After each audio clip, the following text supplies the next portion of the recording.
reka turebane iyi video.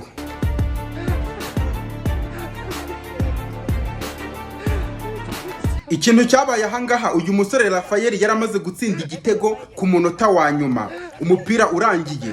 Muri uko kwishima cyane amaze gutsinda igitego, ashaka gukuramo imyenda, ashaka gukuramo umupira mu kibuga. Abafana mu stade yari yuzuye cyane, barimo gusakuza kubera ko batsinze. Noneho abakinnyi bakinana n'uyu musore baraza baramufata kugira ngo iyi myenda yere kuyikuramo.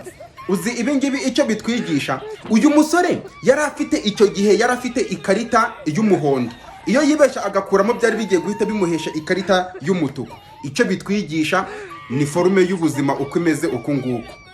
Mu buzima akenshi hari ibintu tugeraho ugasanga ibyo bintu tugezeho ni ibintu byiza cyane, ariko bigiye gutuma uburyo tugiye kubyitwaramo ubuzima bwacu buhita bushobora kurangira.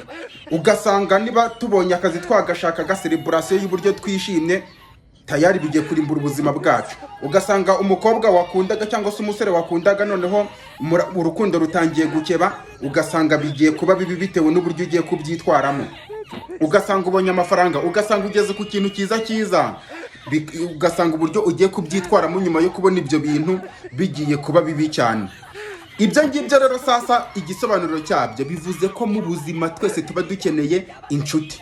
Nimvuga ku nshuti, ya nshuti irita ku ntsinzi yawe, ariko nanone ititaye uburyo intsinzi muri buyigendemo, ahubwo ikita kuri sustainability yawe. Niba dutsinze aka kanya tugomba kubyitwaramo gute, cyangwa se hari ikintu tugezeho tugiye kubyitwaramo gute uku nguku muri iyi situation turimo nonaha.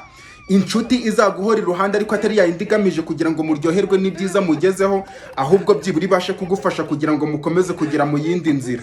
Ancestor inyase nkaza bino ntanakuzi nkakubwira kano kantu kubera ko nkwitayeho cyane, apana kuza tuvuga bya bindi byo guseka gusa no kuvuga ibindi. Bene iyo nshuti nawe ukamenya ko niba ufite inshuti ugomba kuba inshuti ifite inshingano. Apana, ntabwo turi kuvuga ku nshuti zawe, wowe ugomba kubera inshuti ifite inshingano kugira ngo ubere umuntu inshuti nziza izamujyana, apana ya nshuti ishaka kumugwisha. Ibyo se hari undi wigeze abikubwira? Ngenda bikubwiye noneho.